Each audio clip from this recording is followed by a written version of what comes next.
estoy, Señor Jesús. He venido ante ti para ofrecer mi alabanza en gratitud.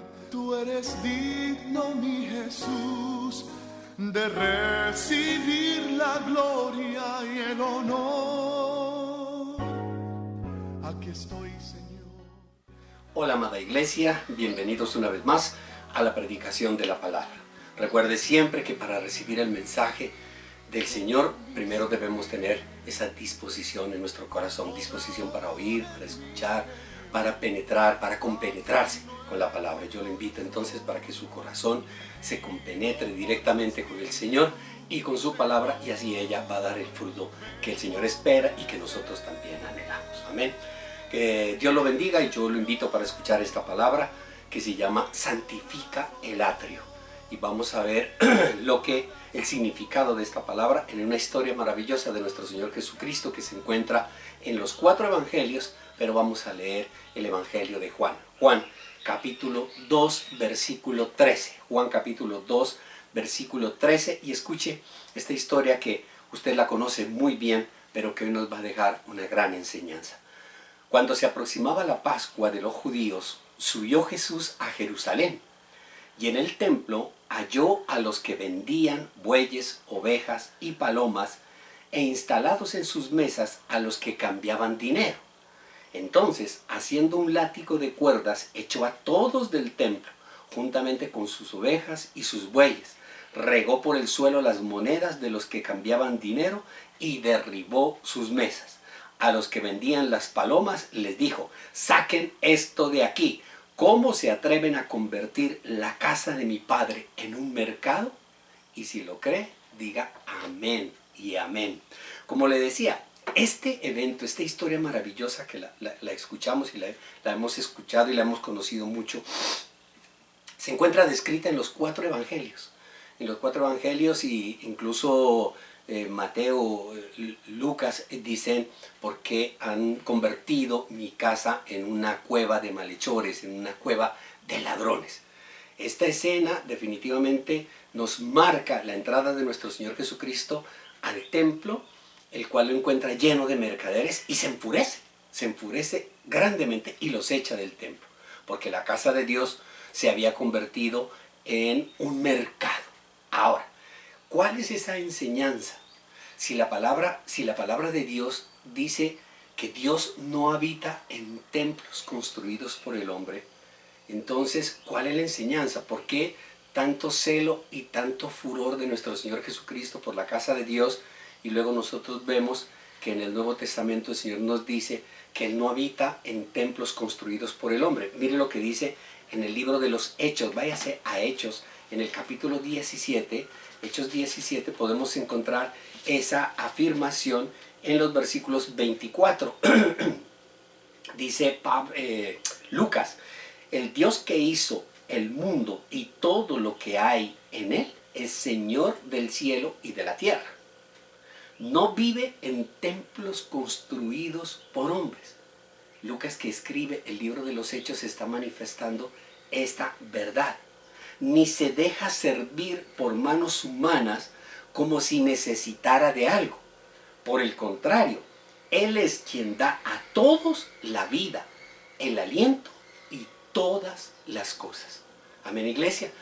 Aquí nos está determinando que definitivamente Dios no habita en esos edificios de piedra, pero Él sí nos habla a nosotros de construir su casa.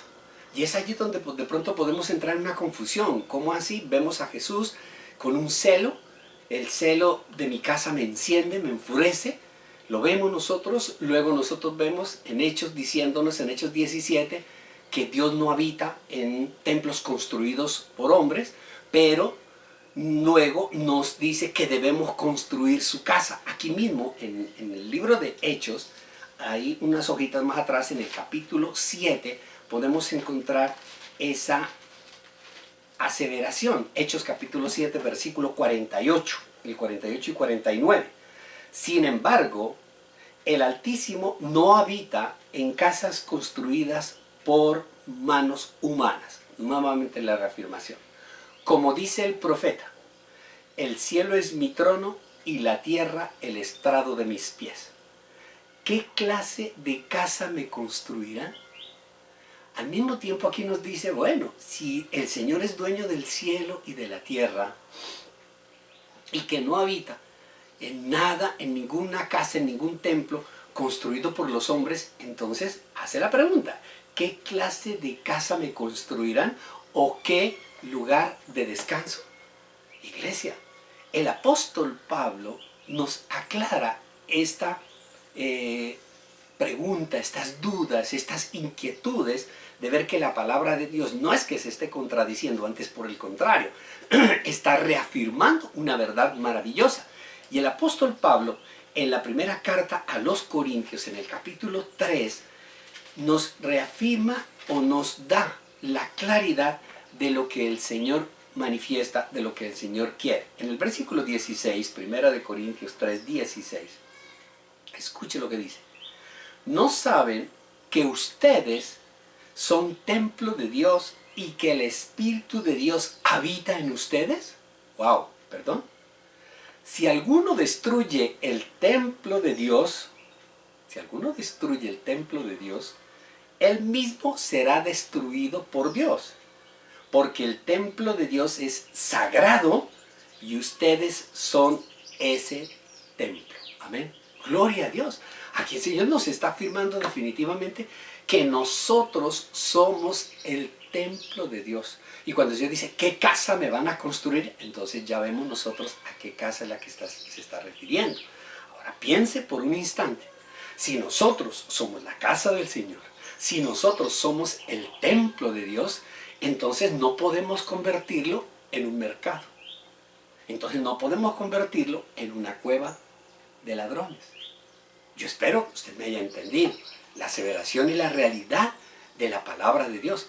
Porque a veces nosotros como que admiramos o consagramos los edificios donde se reúne la iglesia, como que nosotros vemos y nos preocupamos más por esos edificios que realmente por el templo de Dios, por la casa del Señor.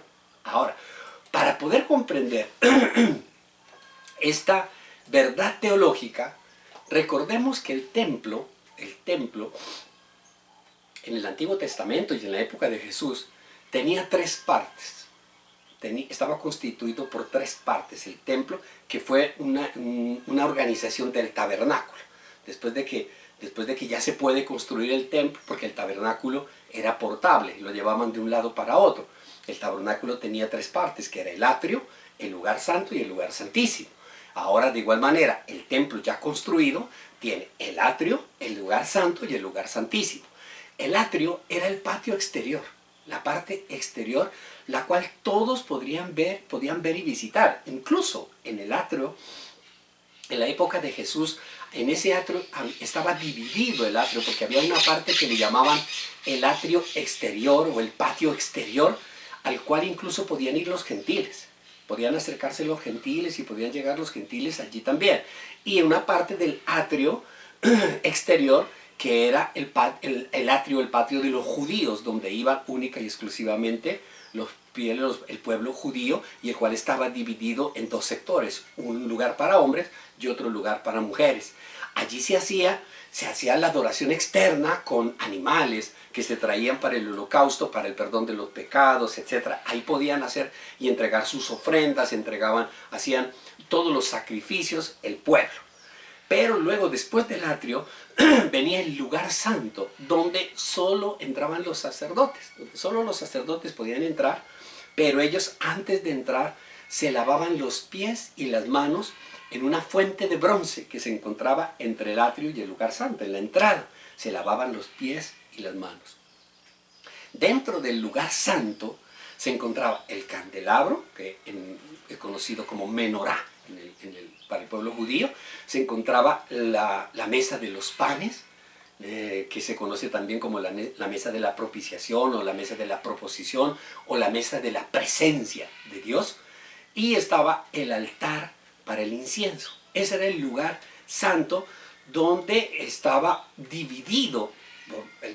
hacia la parte exterior por el atrio, y hacia la parte interior había un velo, una cortina muy grande que alejaba a ese lugar santo y al atrio del tercer lugar, que era el lugar santísimo, el cual, como les digo, estaba separado por un velo. Nadie podía entrar al lugar santísimo excepto el sumo sacerdote, y lo hacía una vez al año.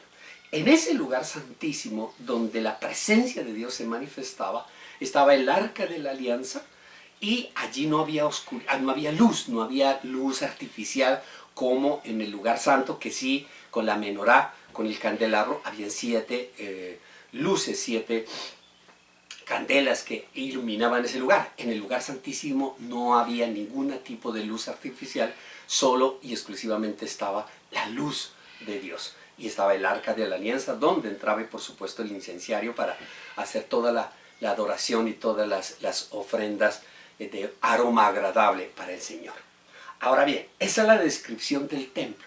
La palabra de Dios, escúcheme, para poder comprender esta verdad, dice que nosotros somos, los seres humanos, las personas, somos seres tripartitos, es decir, que tenemos 3 partes.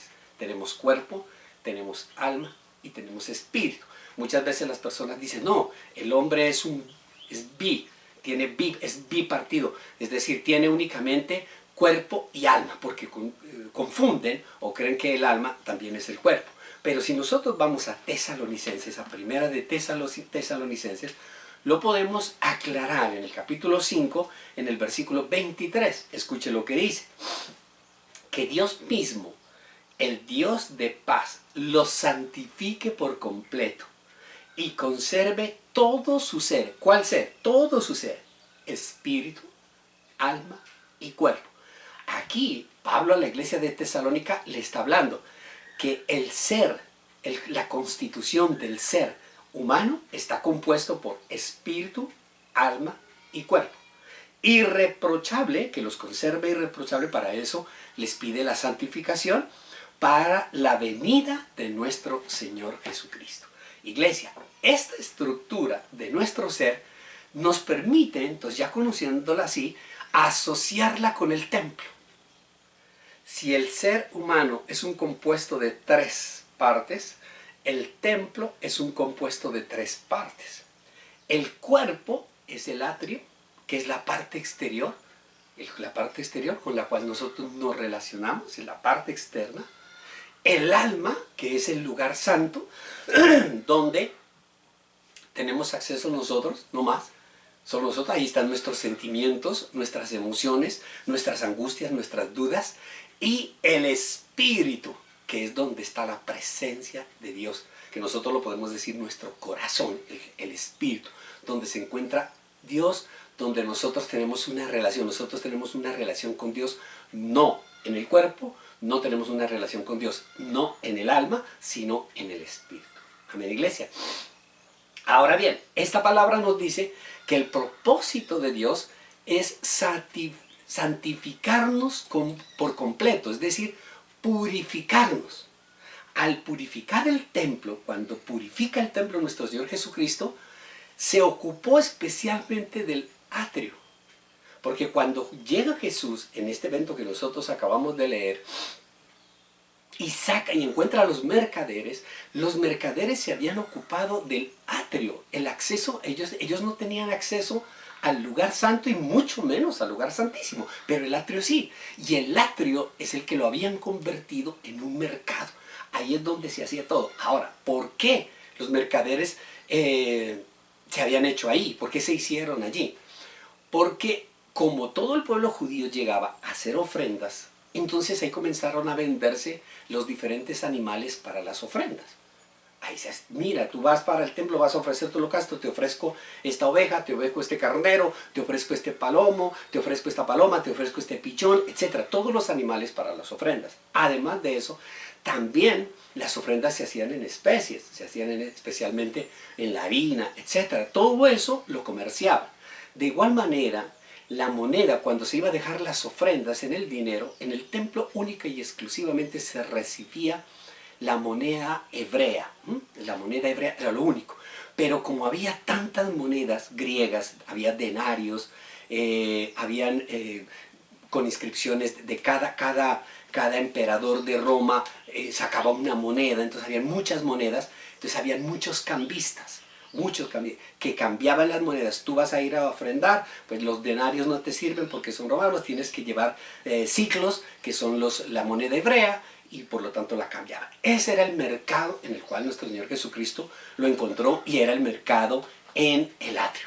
Ahora, ahí en ese mercado pues se habían posicionado los mercaderes y hacían todos negocios, los negocios buenos y negocios malos, y poco a poco, por supuesto, usted sabe que, como el mismo nuestro Señor Jesucristo nos lo enseñó, que el fermento de la de la masa va leudando toda la masa. Y los mercadores tengan la certeza que si ya habían corrompido el atrio, pues podían corromper el lugar santo y podían terminar corrompiendo el lugar santísimo. El problema no estaba entonces ni en el lugar santo ni estaba en el lugar santísimo. De las tres partes que tenía el templo, el atrio era la más expuesta, la más vulnerable a ser ensuciada, a ser manchada, a ser corrupta. Por eso, en nuestra analogía, nuestro Señor Jesucristo hace la analogía de su cuerpo con el templo. Mire, ahí en Juan, en el capítulo 2, que leímos la historia, en el versículo 18, cuando nuestro Señor Jesucristo expulsa a los mercaderes, les da látigo allí, se disgustan con él. Le dice, mire lo que le dice. Entonces los judíos reaccionaron, preguntándole, ¿qué señal puedes mostrarnos para actuar de esa manera? ¿Tú por qué vienes a dañar todo eso? Muéstranos una señal de tu autoridad, muéstranos una señal de tu poder. Y él dice en el versículo 19, destruyan este templo, respondió Jesús, y lo levantaré de nuevo en 3 días. Aquí vemos nosotros la fusión de la analogía entre lo que significa el atrio, el cuerpo, el lugar santo, el alma, y el lugar santísimo, el espíritu. Tardaron 46 años en construir este templo y tú vas a levantarlo en 3 días. Pero el templo al que se refería era su propio cuerpo. Nuestro Señor Jesucristo se estaba refiriendo a su cuerpo. Por lo tanto, la purificación del templo, significa la santificación del cuerpo. Cuando el Señor dice purifíquense, purifíquense, Iglesia, es que hemos escuchado, la misma palabra nos dice que el Espíritu está dispuesto y por el Espíritu nosotros hacemos todas las cosas bien. Pero ¿qué es lo que nos hace llevar a tomar las decisiones equivocadas? El alma y el cuerpo, y especialmente el cuerpo. La única forma para santificar entonces el cuerpo es destruyéndolo. Y eso es lo que está enseñando nuestro Señor Jesucristo. Destruyan este cuerpo, este templo, destruyan este templo. ¿Cuál templo? Su cuerpo. Hay que destruirlo. El cuerpo de Jesús tenía que morir en la cruz, tenía que ser destruido. ¿Para qué? Para que nosotros seamos purificados, para purificar el atrio, nuestro atrio. Así, el morir en Cristo se convierte entonces en el primer paso para la santificación del creyente. Cuando nosotros aceptamos a nuestro Señor Jesucristo y hacemos de nuestro cuerpo, de nuestro ser, no solo de nuestro cuerpo, sino de nuestro ser, hacemos el templo de Dios, entonces sabemos que hay un lugar, que es el lugar santísimo, hay otro lugar que es el lugar santo, y hay un tercer lugar que es el atrio. Y el primer paso es la santificación del atrio, la santificación del cuerpo. Amén, iglesia. En Romanos capítulo 12, nos lo reconfirma en el versículo 1. Por lo tanto, Pablo nos dice, hermanos, tomando en cuenta la misericordia de Dios, les ruego que cada uno de ustedes en adoración espiritual ofrezca su cuerpo como sacrificio vivo, santo y agradable a Dios. Mire, lo primero que nos pide Pablo es que ofrezcamos nuestro cuerpo como un sacrificio vivo. Es decir, que lo primero que debemos hacer es morir en el cuerpo. ¿Para qué? Para que nuestro atrio, nuestro cuerpo, el templo del Señor, comience su purificación. Mire que el cuerpo está provisto de sensaciones, de muchas sensaciones, de muchos apetitos. Los 5 sentidos que nosotros tenemos son unas antenas parabólicas que lo captan todo. Nosotros por el tacto lo captamos, por la mirada, por el olfato, todo. Y eso pues nos atrae a través de nuestro cuerpo los estímulos del mundo, porque el mundo nos estimula. El mundo tiene una gran cantidad de atrayentes, de atracciones. Pues esas atracciones van permeando nuestro cuerpo, nuestro atrio, y poco a poco van entrando a nuestra alma.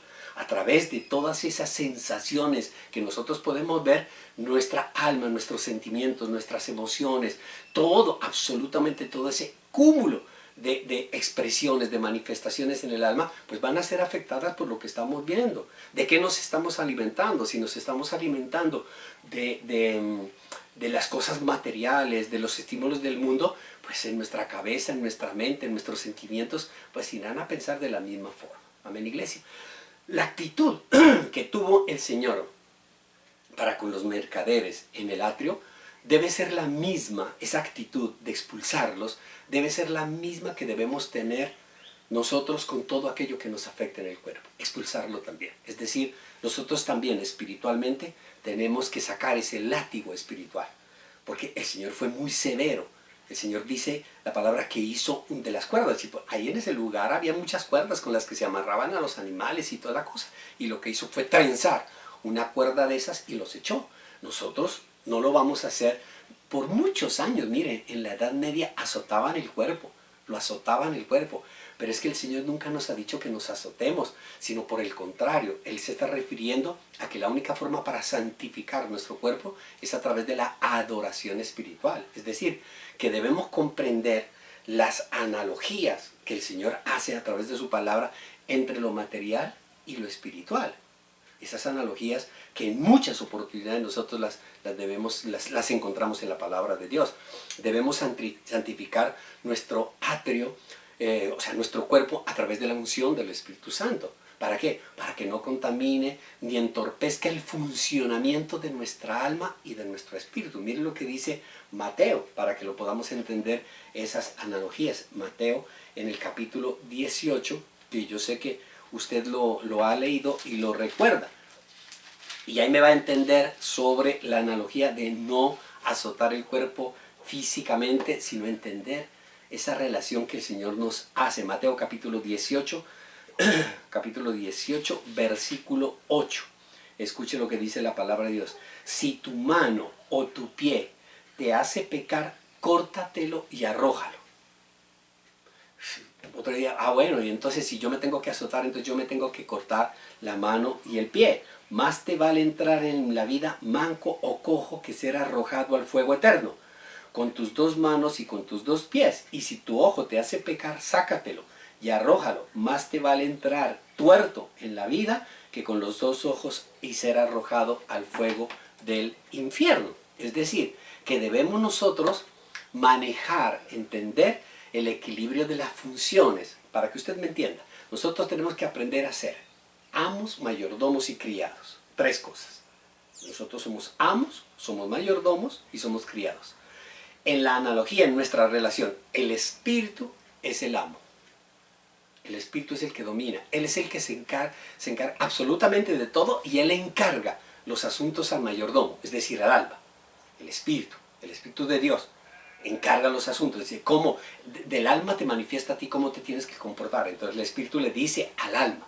El amo es el espíritu, es el dueño de todo, y le da órdenes al alma. Se las da en privado, porque eso se te lo da en tu corazón. Aunque en apariencia el alma parece ser la dueña. El alma es yo hago lo que quiero, yo esto, yo lo otro, etcétera, etcétera.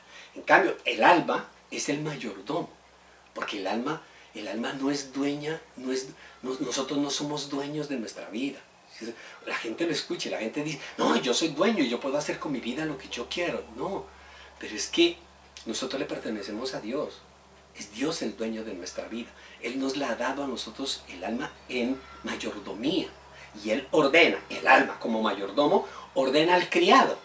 ¿No? ¿Para qué? Para que lleve a cabo los asuntos. Es decir, que el alma, lo que nosotros pensamos, nuestros sentimientos, nuestras emociones, son trasladadas al cuerpo, que es el criado. Y es quien ejecuta los asuntos. Si nosotros pensamos y decimos, ay, qué rico fornicar, ay, qué rico robar, ay, qué rico mentir, ay, qué rico. Entonces nuestra alma le está dando órdenes al cuerpo y el cuerpo va, fornica, miente y hace todo lo demás. Es decir, ejecuta los asuntos. Si el amo, el espíritu, gobierna, si nosotros dejamos que el amo gobierne, entonces seremos cristianos espirituales. Si el mayordomo es el que gobierna, es decir, si gobierna nuestra alma, entonces seremos cristianos carnales, que lo hemos escuchado. Y si gobierna el criado, es decir, el cuerpo, entonces seremos mundanos. Mire las tres partes, entender las funciones. Debemos ser entonces amos del cuerpo y no esclavos. El cuerpo no es un estorbo que hay que sacar. No, por el contrario. Hay dignidad en el cuerpo del cristiano. Si el cuerpo no fuera digno, entonces no habitaría el Espíritu Santo. Dios no habitaría en nuestro cuerpo. Pero sí debemos controlar las acciones de nuestro cuerpo. Que esa es la enseñanza de la limpieza, la purificación del atrio. Es la limpieza, la purificación de nuestro cuerpo. Debemos controlar, dice Santiago, las acciones de nuestro cuerpo. Váyase a Santiago, Santiago capítulo 3, Santiago capítulo 3 en el versículo 2. Santiago capítulo 3, versículo 2. Todos fallamos mucho. Si alguien nunca falla en lo que dice, es una persona perfecta, capaz también de controlar todo su cuerpo. Es decir, para todos aquellos que se creen perfectos, si yo tengo control de toda mi vida, pues eres perfecto, entonces tú puedes controlar tu cuerpo. Contrólalo. Mire que en la carta a los Corintios nos dice que debemos disciplinarlo, debemos golpearlo, pero es que golpear es la misma cortar la mano, sacarnos el ojo. Eso es una autodisciplina espiritual, llevar a que someter los miembros de nuestro cuerpo a Cristo Jesús, así como sometemos todo pensamiento que esté cautivo en Cristo. Debemos ejercitar nuestro cuerpo para la obediencia. Ahora, ¿cómo ejercitamos nuestro cuerpo para la obediencia? A través de la adoración, a través de la unción y a través de la acción. La adoración, cuando nosotros establecemos una relación cada vez continua con el Señor, cuando estamos entrando a través de su palabra, a través de nuestra confesión, a través del arrepentimiento, clamándole al Señor por la unción del Espíritu Santo, que nos unja las manos, que nos unja los ojos, que nos unja los oídos, que nos unja los pies, que nos unja todo nuestro ser, todas esas cosas que nos apartan, que nos hacen hacer. Los pies nos llevan para lugares que nosotros no queremos ir, las manos nos hacen terminar haciendo cosas que no debemos hacer, nuestros ojos se ponen, nuestra mirada se pone en los lugares donde no debemos hacerlo, oímos lo que no debemos hacer, comemos, bebemos lo que no debemos comer, hablamos lo que no debemos decir. Tanta situación que nosotros hacemos todo permanentemente todos los días y que por lo tanto necesitamos la unción del Espíritu Santo, la unción para que, así como el mismo Santiago dice, hay que ponerle un freno a esa lengua, hay que ponerle ese freno de la misma forma, hay que ponerle un control, hay que ponerle un freno a todos nuestros actos, y lo logramos, iglesia, a través del Espíritu.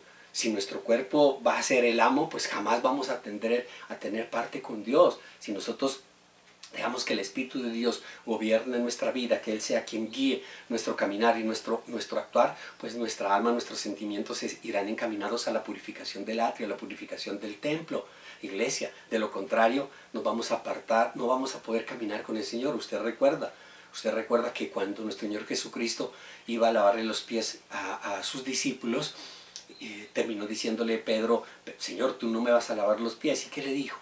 Si yo no te lavo los pies, si yo no santifico tu cuerpo, tu atrio, si yo no santifico, tú no vas a tener parte conmigo. Y por eso Pedro dijo, no, Señor, entonces todo, lávame todo. No, suficiente con los pies, suficiente con caminar en el camino del Señor. Iglesia, no podemos nosotros servir a Dios en espíritu y en verdad y al mismo tiempo estarle sirviendo a los sentidos, estarle sirviendo al mundo a través del cuerpo.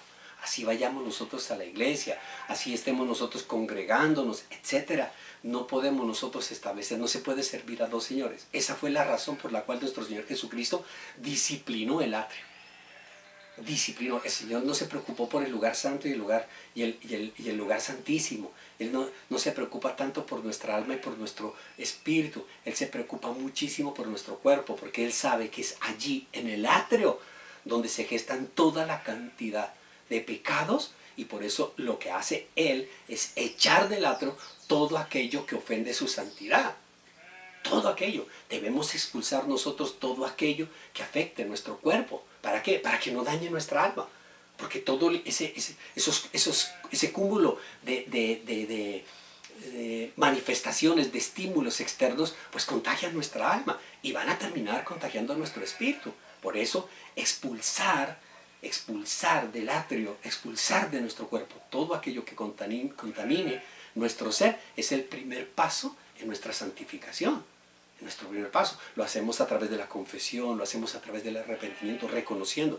A veces nosotros cuando vamos a recibir la unción y queremos confesar, queremos decir, nos quedamos con algo, nos quedamos en el corazón, piensa que el alma es la mayordoma, entonces dice, no, yo me quedo con esto, yo no confieso esto no es importante, esto no es necesario, y definitivamente el cuerpo no se ha podido santificar, el atrio no se ha santificado y termina luego cayendo.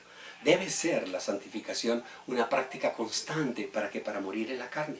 Mire lo que nos dice Pablo en la carta a los Romanos, después de Hechos, está Romanos en el capítulo 8, unas palabras maravillosas que impactan mucho en el versículo 12. Por lo tanto, hermanos, tenemos una obligación, pero no es la de vivir conforme a la naturaleza pecaminosa. No, nosotros no debemos vivir ya más en el pecado, no más. Porque si ustedes viven conforme a ella, van a morir. Y eso es lo que debemos ser conscientes. Si nosotros estamos yendo a la iglesia, si nos estamos congregando, si hemos aceptado a Cristo, si nos edificamos todos los días, debemos ser conscientes de nuestra naturaleza pecaminosa y debemos ser conscientes que si seguimos nosotros contaminando el atrio, pues se va a contaminar absolutamente todos los demás y esa naturaleza nos va a llevar a la muerte. Pero si por medio del Espíritu dan muerte a los malos hábitos, es que el único que tiene el poder para hacerlo es nuestro Señor Jesucristo. ¿Quién expulsó del atrio a los mercaderes? Jesús. ¿Quién va a expulsar los malos hábitos de nuestro cuerpo? Pues Jesús, es el único. Hay que pedirle, Señor, latígame, lacérame. Señor, expulsa, saca, limpia, purifícame. David le decía, purifícame, con hisopo, purifícame, hazme pasar por el fuego, límpiame. Hay que ser acrisolados, pasados por el fuego. Amén. Pero si por medio del Espíritu dan muerte a los malos hábitos del cuerpo, vivirán. Porque todos los que son guiados por el Espíritu de Dios son hijos de Dios. Los que son guiados por él. Usted recuerda que el miércoles decía que la gente, todos creen que son hijos de Dios, ¿no? Mire, aquí encontramos otra afirmación especial. No, nos está diciendo muy claramente que solo aquellos que son guiados por el Espíritu de Dios son hijos de Dios. Los que no son guiados por el Espíritu de Dios no son hijos de Dios. Sencillo.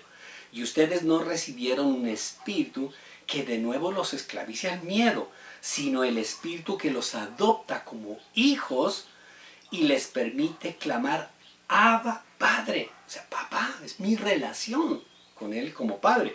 El Espíritu mismo le asegura a nuestro espíritu que somos hijos de Dios. Y si somos hijos, somos herederos de Dios y coherederos con Cristo. Pues si ahora sufrimos con Él, también tendremos parte con Él en su gloria. Amén, iglesia. Qué palabra tan maravillosa, qué palabra tan reconfortante para poder entender y para poder comprender que nuestro atrio, el cuerpo que forma parte del templo de Dios, debe ser santificado, debe ser purificado.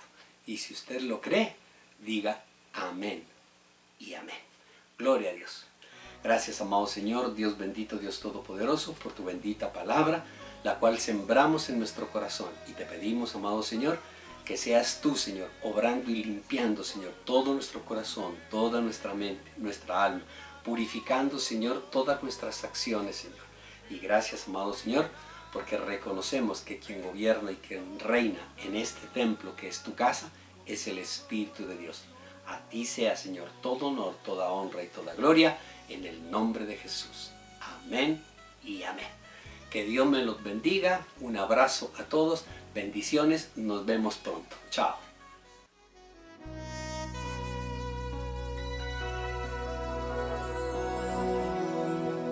En los atrios estoy, Señor Jesús. He venido ante ti para ofrecer mi alabanza en gratitud. Tú eres digno, mi Jesús, de recibir la gloria y el honor. Aquí estoy, Señor, ante tu altar. Hoy entrego ante ti todo mi ser. Obra ahora en mi interior, haz un nuevo corazón.